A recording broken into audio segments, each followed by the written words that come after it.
Hi guys, welcome to my channel. I'm John. Today I'm going to share with you how to make this abstract circuit cube animation in Blender 3D 3.3 using geometry nodes. Okay, so before I jump into Blender, let me go through what we are going to do in this video. First, we are going to create and animate the base geometry. Then after that, based on the base geometry, we are going to create this stylized spline. So we are going to create this spline using a new node called shortest edge path node in Blender 3.3. Then after that, we can start to add camera, lighting and material to finish the scene. Okay, so without further ado, let's get started. So first, I want to start from the base geometry. So to get this base geometry, we need to apply recursive subdivision for the cube. Let's delete the camera and light for now. Select the cube, name it base geometry. Go to geometry nodes editor, add a new geometry node. So to get the recursive subdivision, first we need to subdivide the cube. Let's turn on the wireframe so that we can see the line. Then after subdivide the cube, we can see now we have total of 24 faces. And now we want to separate these 24 faces into two groups. So let's add a separate geometry. We want to separate the face. So as you can see here, the nodes have output the geometry into two groups. One is the selection and another one is inverted. Then we want to separate the face. Then we can use a random value to select the face we want to separate. We can play with this value to get the pattern we like. Add a join geometry after the separate geometry. Connect the inverted to join geometry. Then we can add a subdivide here. Let's increase the subdivision to 2. Now select 4 of these nodes, frame them, name it recursive sublevel 1. Okay, then I want to add another level of subdivision to the cube. So let's duplicate all these nodes, put it before the group output, rename this level 2, connect them. Then for this one, I want to add another separate geometry here after the selection, connect the random value to the selection as well. Okay, instead of just using the random value to select the face, we can also use a noise shader to select it.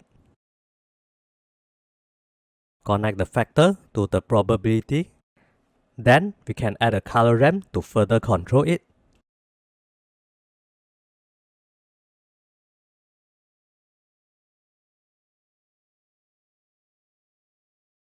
Let's play with the seed numbers as well.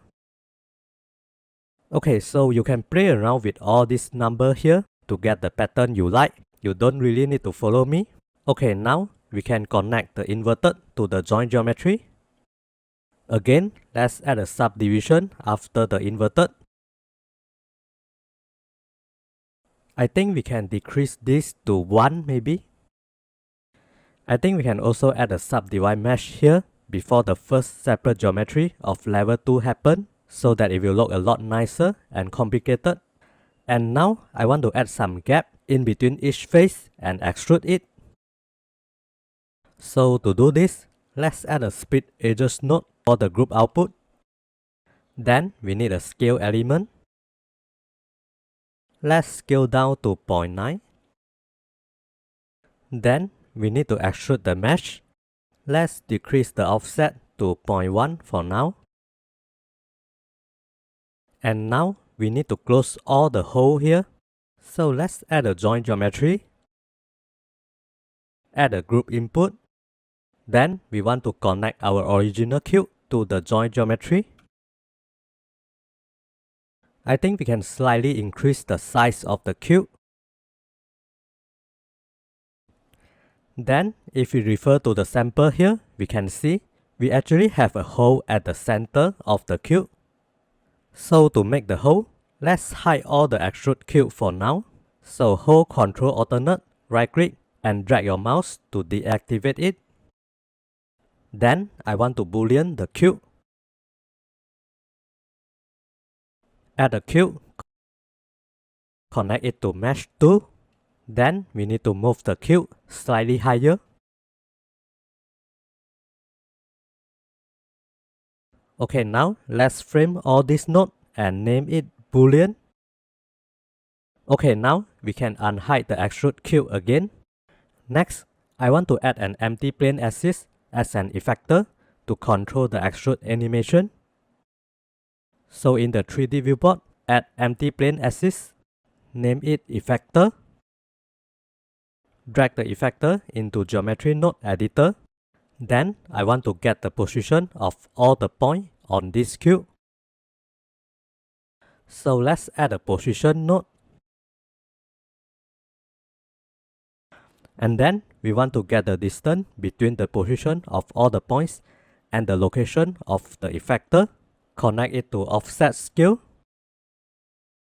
Add a map range after the distance. Change the to minimum to 1, to maximum to 0. And now if we move the effector, we can see the effector is start working. But if we scale the effector, it's not working. So let's drag the scale of the effector and connect it to the from maximum in the map range. So now if we scale the effector, it's work. Okay, now we can start to add keyframe to the effector. So in the 3D viewport, press numpad 1 to see the front view. Put the effector on top of the cube. Scale it down to 0.01 maybe. Split the screen, go to timeline. I want the animation to start at 0. Drag the time indicator to around 45 frames. Add keyframe to the scale. Go to around 165.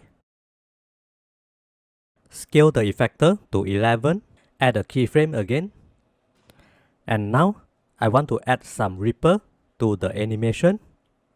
So let's go back to the geometry node editor. To add the ripple, we need a color ramp. Let's add 2 more color to the color ramp. Change this color to black color. Drag the white color to here. Drag the gray color to the end. Then let's adjust the position of the color until we get the result we want.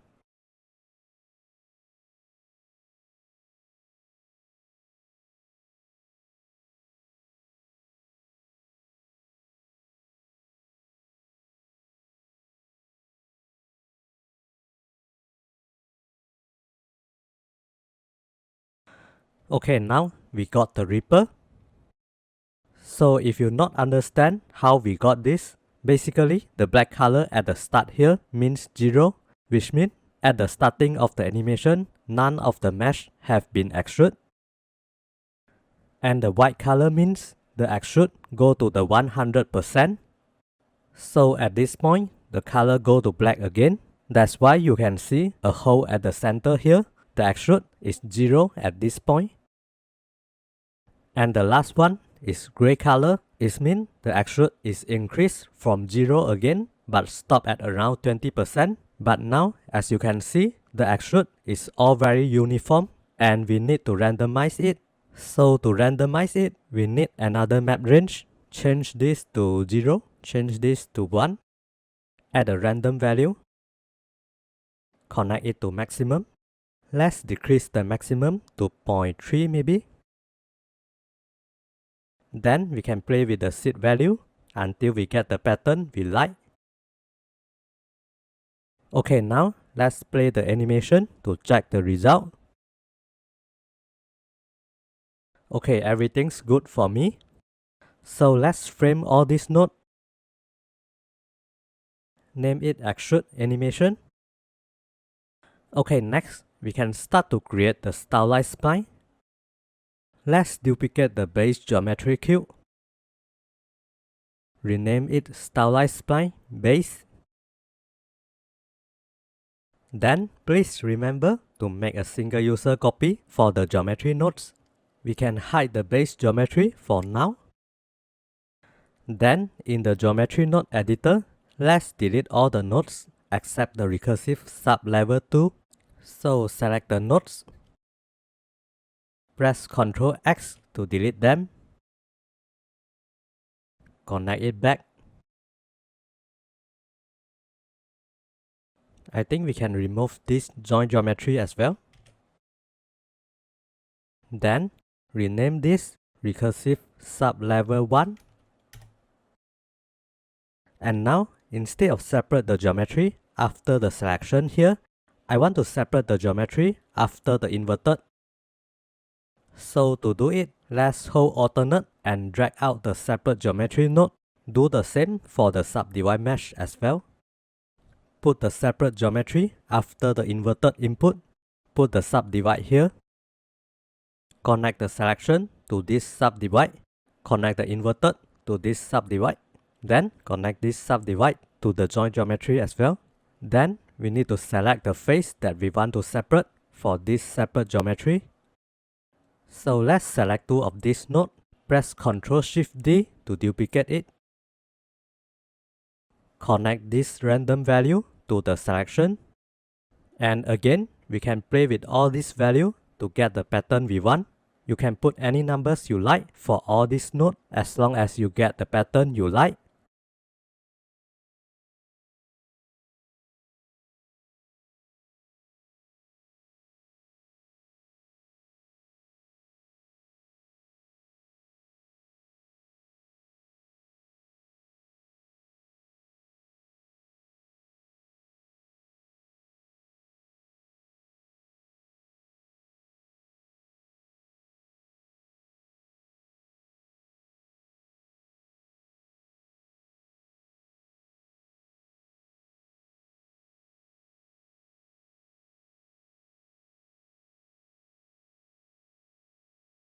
Maybe we can try to increase this subdivision.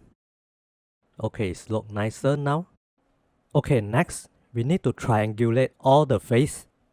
So to do this, let's add an extrude mesh before group output. Scale down the offset to 0. Add a scale element. Connect the top to the selection. Let's scale it to 0. And now, all the points at the center of each box is not merged, they are just overlapped together. That means we have 4 vertices at the center of each box. So to merge them, we need a merge by distance. And now you can see the total of the vertices is decreased from 6.2 to 2.5. Okay, then select 3 of this node, frame them, name it triangulate. Then I think we can further separate the mesh and subdivide it again. So to do this, we can duplicate the recursive sublevel 1 section. Let's rename this recursive sublevel 2. Connect the geometry to subdivide mesh. Connect the geometry to the extrude mesh. And now the subdivision is too high. We need to reduce it. So let's select 5 of this node. Press Ctrl X to delete them. Disconnect this line. Again, let's try to play with all these values to get the pattern we like.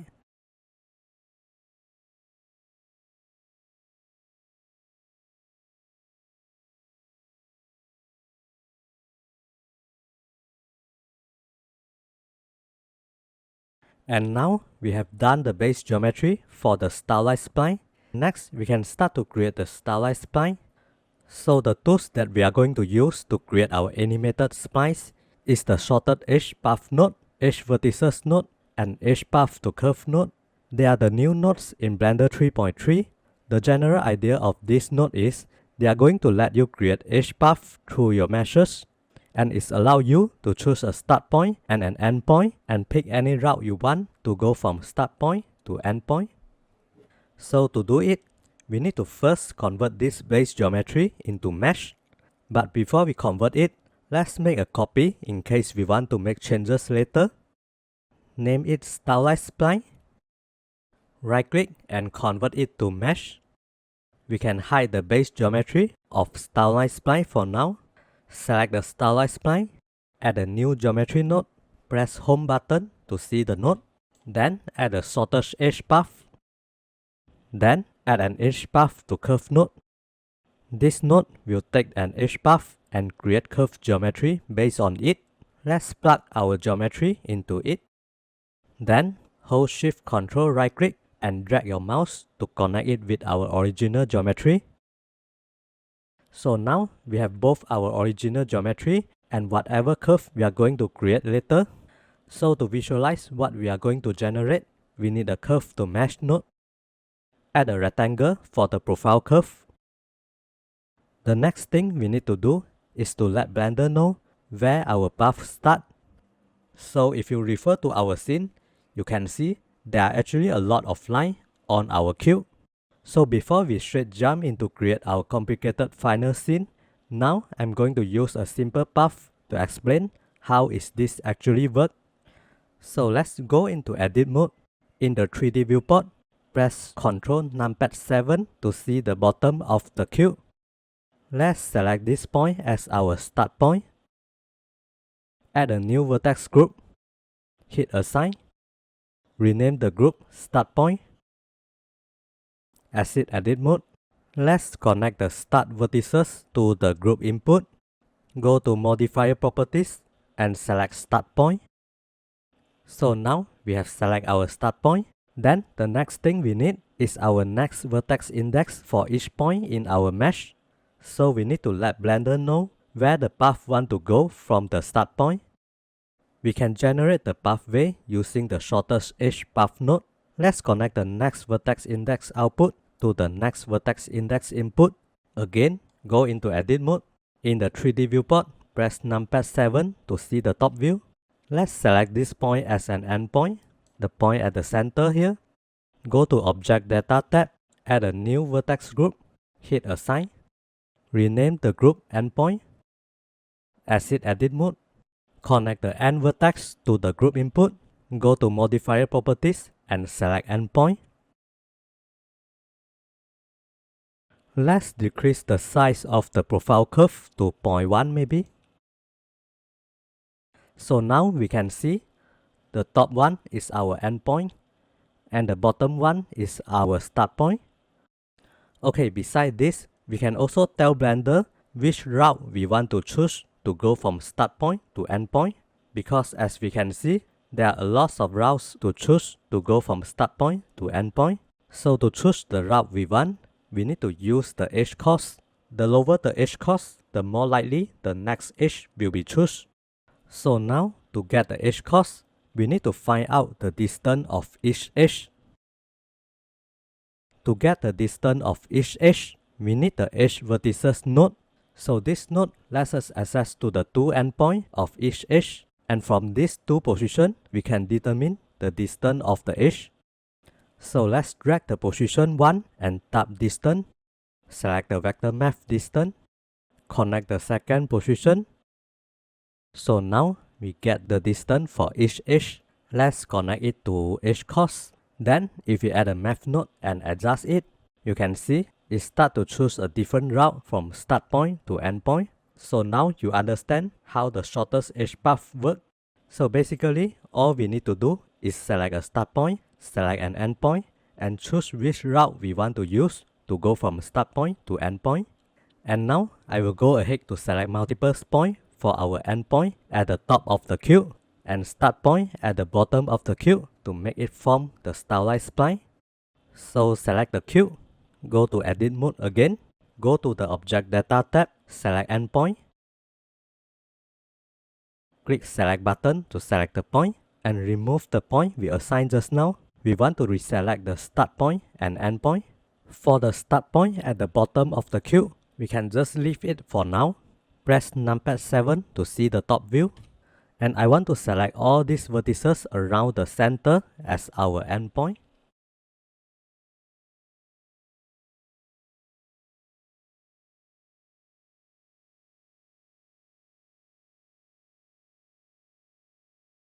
Okay, so all these vertices at the center. Select the endpoint and click Assign. Press Ctrl numpad 7 to see the bottom. In the Object Data tab, select Start Point. Click Select button to select the point. Then I want to use another way to select the start point. So I'm going to select the start point in the Geometry Node Editor. So to select the point in Geometry Node Editor, we need to know the index number of the start point. So to see the index number of the start point, Let's go to the Preference, Interface, activate Developer Extra.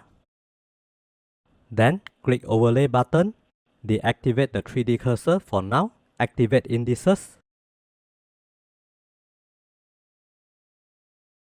And now we can see the index number we want to select is 1151. So let's go back to the geometry node editor, add an index node and connect it to start vertices. Then to select the index number we want, we need a compare node. Change the operation to equal, put the index number we want. So now we have done select our start point, but instead of just select one start point, we can try to increase this epsilon to select more points. Let's increase it to 200 maybe. So by doing this, Blender will select 200 index number before 1151 and 200 index number after 1151. So now as you can see, all the line is 90 degree and this is not the pattern we want. So to get the pattern we want, let's change the math node to multiply. Try to adjust the number until we get the pattern we like. 1.9 is good for me. We can try to decrease our profile curve to 0.004 maybe. Then I think we can also scale up the size of our line a little bit. Then I think we can also disconnect this line already. We don't need it anymore. Okay, now exit edit mode. And we can also turn off the wireframe already. Turn on 3D cursor again. And now if we try to increase the thickness of the line again, so we can see there are actually a lot of mesh overlap together. So to fix this issue, we need to merge all overlapping vertices before we convert the curve to mesh. So let's add a merge by distance before curve to mesh node. And now we get an error because this is not a mesh. So let's turn this into mesh. Turn it to curve again. So now you can see it has merged down a lot of vertices.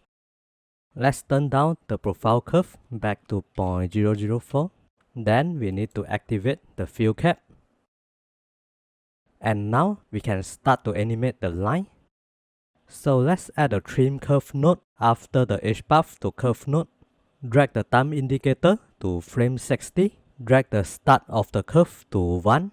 Hover start and press I to add a keyframe. Drag the time indicator to frame 130. Drag the start of the curve to around 0.2 is enough. Press I again to add a keyframe. Play the animation to check the result. I think we can modify the F curve to give it more impact. Press home button to focus the graph. Let's drag this handle to around here. Play the animation to check the result. Okay, now it's better. Next, we can start to add this metal. I want it to rotate and drop down and hit the base geometry. So now let's unhide the base geometry. Drag the time indicator back to 0. Add a cube. Name it metal or put any name you want. Move it higher. Reduce the size smaller. Add a single keyframe at Z-axis location. Add a keyframe for the rotation of Z-axis as well. Drag the time indicator to 90 frame. Move down the location to around 1.1 maybe. Add another single keyframe. Rotate it 90 degree. Add another single keyframe again. Okay, now play the animation to check the result. Okay, again, we need to adjust the F curve. So let's hide the rotation for now. I want to adjust the curve for location first. Then press home button to focus the graph. Select this handle and adjust it.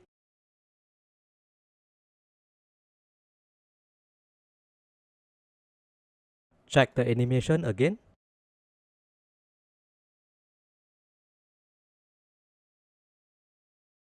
Okay, I think this is good for me. Okay, now hide the location and unhide the rotation. Then press home button again to focus the graph.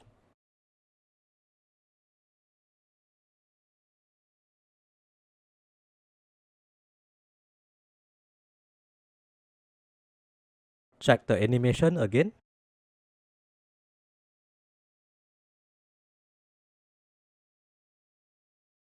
Okay, this is good for me. I think we can adjust the F-curve for our base geometry as well. So let's select the effector. Press home button to focus the graph. Then for this graph, I only want to adjust the graph for y-axis. So let's turn off the x and z axis. Select this point, select this handle and move it. Check the animation again.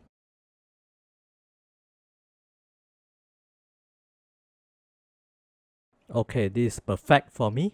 Okay, next we can start to add lighting. So go to the render properties tab, change the render engine to cycles, change the device to GPU, then turn on the render preview. Add an area light. Move it higher. Increase the power to 1000 maybe. Increase the size as well. Then let's turn this window to 3D viewport as well, so that we can see two angles at the same time. Then let's move the light until we get the lighting we want.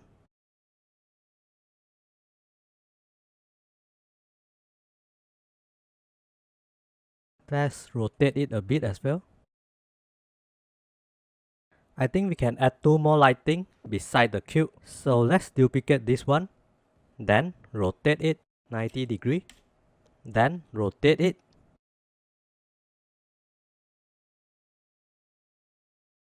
Let's reduce the size to 4 maybe. Then I want to add some brightness to this part as well. So again, duplicate this light. Then rotate it. Let's change the background color to black color. Okay, now we can start to add material. So let's start from this cube. Select it. Go to Material tab.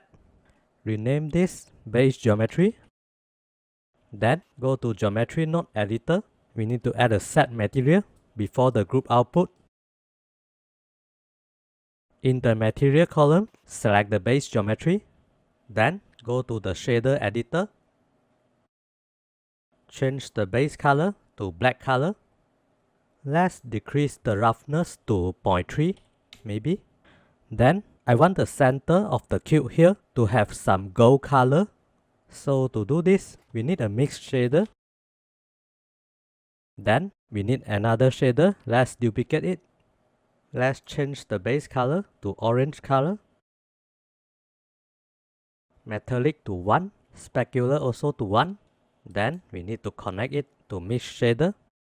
Then now we need to select only the center part for the gold color. And what I'm going to do is I'm going to add a new cube to mask the material. So the surface that touched by the cube will be selected and we can apply the gold color onto it. So to do it, let's add a cube. Then move it higher. Let's scale it smaller. Then we need to press Ctrl A and apply the scale. Name the cube Mask Material. Then select the base geometry. Drag the mask material into the geometry node editor. Select relative. Then we need a geometry proximity. Then connect the distance to group output. Then go to modifier tab. Output attribute. We need to give this attribute a name. Let's name it mask. In the shader editor, add attribute. Hover the attribute. Press Ctrl C to copy it. And press Ctrl V to paste it. Then connect the factor to mix shader. Then we can add a color ramp to further control it. Set this to constant. Adjust it until we get the result we want. And now we can hide the mask material. We don't want to see it. Next, we need to add material to the line. So for this material, I'm actually mix an emission color with the gold color. So to do it, let's go to the material tab. Then I want to copy this material. Then select the stylized spline, delete this material, add another new material and paste it. Now in the shader editor, let's delete two of these nodes. Then add an emission shader, connect it to mix shader. Then in the geometry node editor, again we need to add a set material. Add it before the group output. In the material column, select material, which is this material. Go back to the shader editor. In the color ramp, change the interpolation back to linear. Drag this to the end. Then we need a gradient texture. Select the gradient texture and press Ctrl T. Connect object to the vector. Then we can try to play with this value until we get the result we want.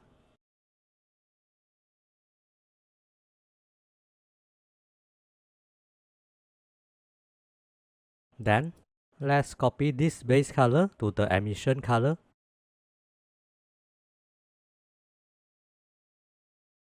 And now we need to add material for this matter as well.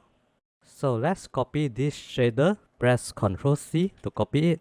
Select the matter, add a new material. Then paste the material. Delete this one. Connect this to surface. Let's try to reduce the roughness to 0.2 maybe. And now we can start to add the camera. Let's move it to the position we want. Press numpad 0 to see the camera view.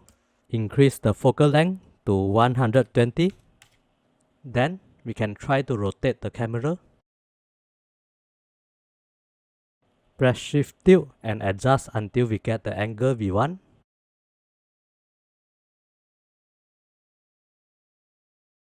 Select this area light and I think we can move it down to 0.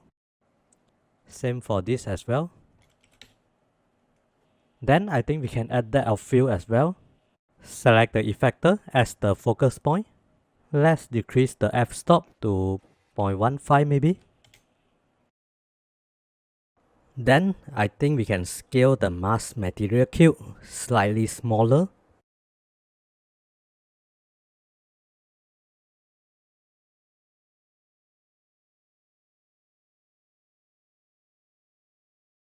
Okay, now we done it. So if you like my video, please give it a like and see you in the next video. Bye.